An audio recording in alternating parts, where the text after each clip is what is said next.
Hello ಎಲ್ರಿಗೂ ನಮಸ್ಕಾರ. ಗೀತಾಸ್ ವ್ಲಾಗ್ಗೆ ಸ್ವಾಗತ ಸುಸ್ವಾಗತ. ನಾನು ಇವತ್ತು ಇಡ್ಲಿ ಮತ್ತು ಚಟ್ನಿಯ ರೆಸಿಪಿನ ನನ್ನ ಚಾನಲ್ನಲ್ಲಿ ತೋರಿಸ್ತಾ ಇದ್ದೀನಿ. ಯಾರಿಗೆಲ್ಲ ಇಷ್ಟ ಆಯಿತು ಅಂದರೆ ಸಬ್ಸ್ಕ್ರೈಬ್ ಮಾಡ್ಕೊಳ್ಳಿ ಅಂತ ಹೇಳ್ತಾ ಈಗ ಮೆಜರ್ಮೆಂಟ್ ಹೇಳ್ತೀನಿ. ಉದ್ದಿನಬೇಳೆ 1/4 kg ತೊಗೊಂಡ್ರೆ ಇಡ್ಲಿ ರವಾನ ಅರ್ಧ kg ತೊಗೋಬೇಕು ನೋಡ್ರಿ. ಇಷ್ಟ ಆಯ್ತು ಅಂದ್ರೆ ಇಡ್ಲಿ ಭಾಳ ಚೆನ್ನಾಗಿ ಬರ್ತವೆ, ಸ್ಮೂತ್ ಬರ್ತವೆ. ಒಂದು ಸ್ವಲ್ಪ ರೈಸ್ ಹಾಕ್ಕೊಡ್ರಿ. ನನ್ನ ರೈಸ್ ಇರಲಿಲ್ಲ ಹಾಗಾಗಿ ಹಾಕ್ಕೊಂಡಿಲ್ಲ, ಬಟ್ ಅದು ಹಾಕಿದರೆ ಚೆನ್ನಾಗಿ ಬರ್ತೈತಿ. ಮತ್ತು ಒಂದು 1/4 kg ಉದ್ದಿನಬೇಳೆಗೆ ಅಂದರೆ ಅರ್ಧ kg ರವೆ. ನಾನಿಲ್ಲಿ ಒಂದು ಬೌಲ್ ಫುಲ್ 1/4 kg ಕರೆಕ್ಟ್ ಆಗೈತಿ. ಮತ್ತು 2 ಬೌಲು ನಾನು ರವೆ ಹಾಕೋತಿದ್ದೀನಿ. ಕರೆಕ್ಟಾಗಿ ಮೆಜರ್ಮೆಂಟ್ ಇತ್ತಂದ್ರೆ ಚೆನ್ನಾಗಿ ಬರ್ತವೆ.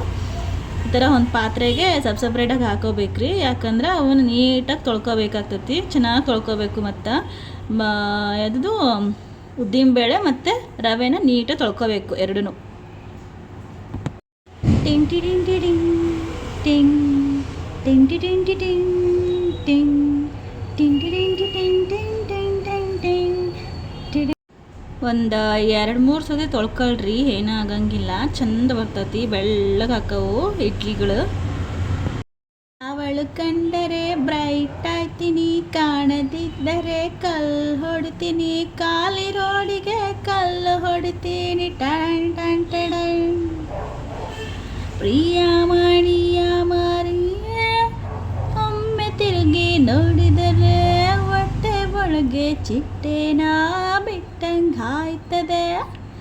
ಅವಳೊಮ್ಮೆ ನಕ್ಕರೆ ಸೈಟು ಸಿಕ್ಕರೆ ನಾನು ಸೆಂಟ್ರಲ್ಲಿ.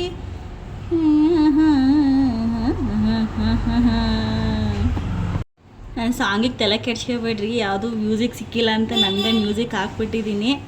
ಈಗ ನೀರಾಗಿ ತೊಳ್ಕೊಂಡಾದ್ಮೇಲೆ ಚೆನ್ನಾಗಿರೋ ಕುಡಿಯೋ ನೀರಲ್ಲಿ ಎರಡನ್ನೂ ಸ್ವಲ್ಪ ನೀರು ಹಾಕ್ಬಿಟ್ಟು ನೆನೆಯಕ್ಕೆ ಇಡೋಣ. ಒಂದು 2 ತಾಸು ನೆನೆದ್ರೆ ಚೆನ್ನಾಗಿ ಉಬ್ಬಿ ಬರ್ತೈತಿ.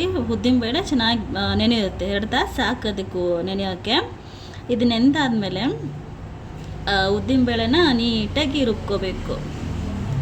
ಇವತ್ತು ಆ್ಯಕ್ಚುಲಿ ನಮ್ಮ ಊರಲ್ಲಿ ಎಡೆ ಜಾತ್ರೆ ಅಂತ ಮಾಡಿದರು, ಮಳೆ ಬರೋದಕ್ಕೋಸ್ಕರ. ನಿಜವಾಗ್ಲೂ ಹೇಳ್ತೀನಿ, 1 ವಾರ ಆಯಿತು ಒಂದು ಹನಿ ನೀರು ಮಳೆ ಬಂದಿರಲಿಲ್ಲ. ಬಟ್ ಇವತ್ತು ಎಡೆ ಜಾತ್ರೆ ಮಾಡಿದ್ಮೇಲೆ ಎಷ್ಟು ನಿಜವಾಗ್ಲೂ ನಂಗೆ ಆಶ್ಚರ್ಯ ಆಗ್ಬಿಡ್ತು, ಮಳೆ ಬಂತು. ನಿಜವಾಗ್ಲೂ ದೇವ್ರದ್ದು ಎಷ್ಟು ಶಕ್ತಿ ಇರುತ್ತಲ್ಲ. ನಾವು ಸುಮ್ಮನೆ ಅಂತೀವಿ ದೇವ್ರಿಲ್ಲ ಹಂಗೆ ಹಿಂಗೆ ಅಂತ, ಬಟ್ ನಿಜವಾಗ್ಲೂ ದೇವ್ರು ಇದ್ದಾನೆ ರೀ. ಸಾಕ್ಷಿ ಇವತ್ತು ನೋಡೇ ಬಿಟ್ಟೆ. ಎಷ್ಟೋ ದಿನ ಆದಮೇಲೆ ಮಳೆ ಬಂದಿದ್ದಕ್ಕೆ ಆ ಮಣ್ಣಿನ ಸ್ಮೆಲ್ ಅಂತೂ ಸೂಪರಾಗಿತ್ತು.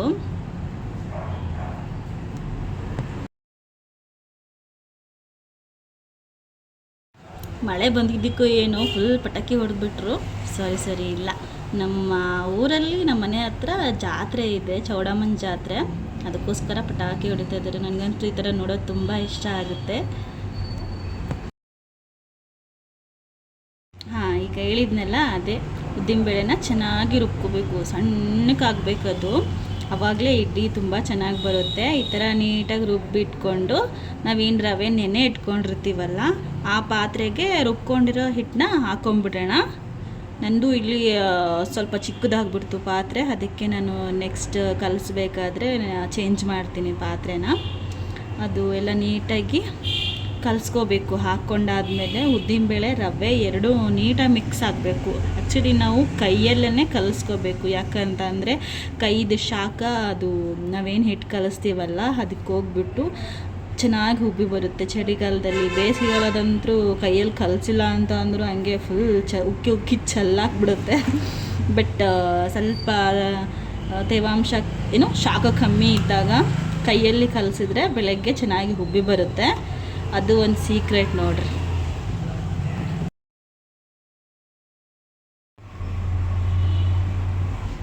ಈ ಥರ ಗಿರ ತಿರುಗಿಸ್ಬಿಟ್ರೆ ಫುಲ್ ಮಿಕ್ಸ್ ಆಗಿಬಿಡುತ್ತೆ ಹಿಟ್ಟು ರವೆ.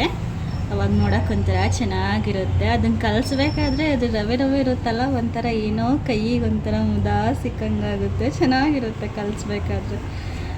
ಇವಾಗ ನೈಟ್ ಫುಲ್ ನೀಟಾಗಿ ಕಲಸಿ ಮುಚ್ಚಿಟ್ಬಿಡೋಣ ಬೆಳಗ್ಗೆಕ್ಕೆ ಇಡ್ಲಿ ಮಾಡೋದಕ್ಕೆ.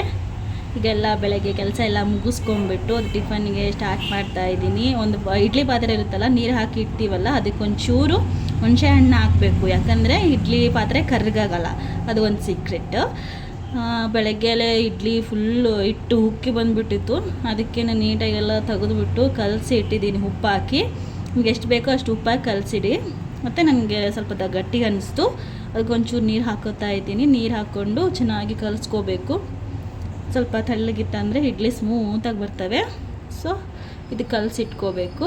ನೆಕ್ಸ್ಟು ಇಡ್ಲಿ ತಟ್ಟೆಗಳಿಗೆಲ್ಲ ಎಣ್ಣೆ ಹಚ್ಕೊಂಡ್ಬಿಟ್ಟು ಅದಕ್ಕೆ ಇಡ್ಲಿ ಹಾಕೋಬೇಕು. ಎಣ್ಣೆ ಹಾಕಿ ಏನಕ್ಕೆ ಹಚ್ಕೊತೀವಿ ಅಂತಂದರೆ ಅದು ನೀಟಾಗಿ ಬರಲಿ ಅಂತ.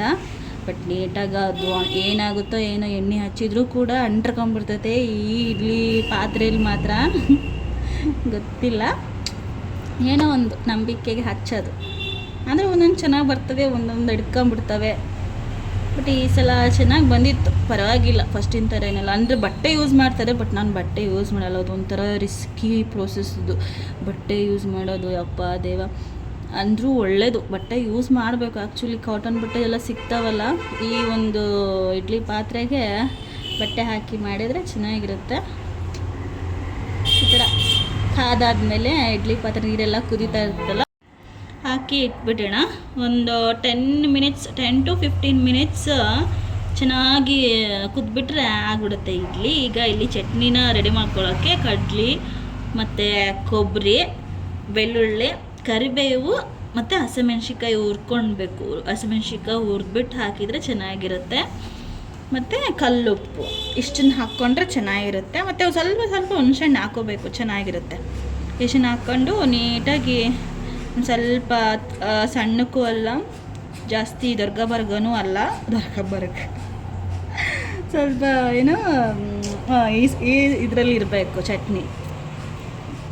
ದೊರ್ಗಬರ್ಗ ಏನು ಹೇಳ್ತಾರಪ್ಪ ಗೊತ್ತಾಗ್ತಿಲ್ಲ. ಈ ಕನ್ಸಿಸ್ಟೆನ್ಸಿಲಿ ಇರಬೇಕು ನೋಡಿ. ಇವಾಗ ಎಷ್ಟು ಚೆನ್ನಾಗಿ ಬಂದಿದೆ ಇಡ್ಲಿ ಮಾತ್ರ.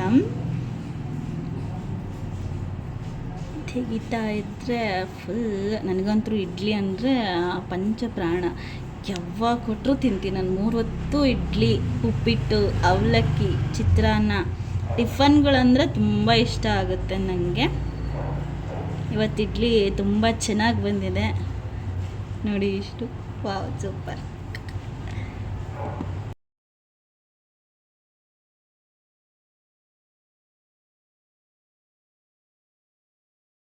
ಆ್ಯಕ್ಚುಲಿ ಇಡ್ಲಿಗೆ ಚಟ್ನಿನೇ ಚೆನ್ನಾಗಿರುತ್ತೆ. ಸಾಂಬಾರು ಅಷ್ಟು ಚೆನ್ನಾಗಿ ನನಗೆ ಇಷ್ಟ ಆಗಲ್ಲ. ಕೆಲವರಿಗೆ ಸಾಂಬಾರು, ಡಿಪ್ ಸಾಂಬಾರು, ಒಂದೊಂದು ಕಡೆ ಡಿಪ್ ಸಾಂಬಾರು ಸೂಪರಾಗಿರುತ್ತೆ. ಬಟ್ ಆಲ್ಮೋಸ್ಟ್ ಇಡ್ಲಿಗೆ ಚಟ್ನಿನೇ ಸೂಪರ್ ಕಾಂಬಿನೇಷನ್ ಆಗಿರುತ್ತೆ. ನಾನು ಮಾಡಿದ್ದು ಇಡ್ಲಿ ಮತ್ತು ಚಟ್ನಿ ರೆಸಿಪಿ ಯಾರಿಗಾದರೂ ಇಷ್ಟ ಆಗಿದ್ದರೆ ಪ್ಲೀಸ್ ಲೈಕ್ ಮಾಡಿ, ಶೇರ್ ಮಾಡಿ, ಸಬ್ಸ್ಕ್ರೈಬ್ ಮಾಡಿ.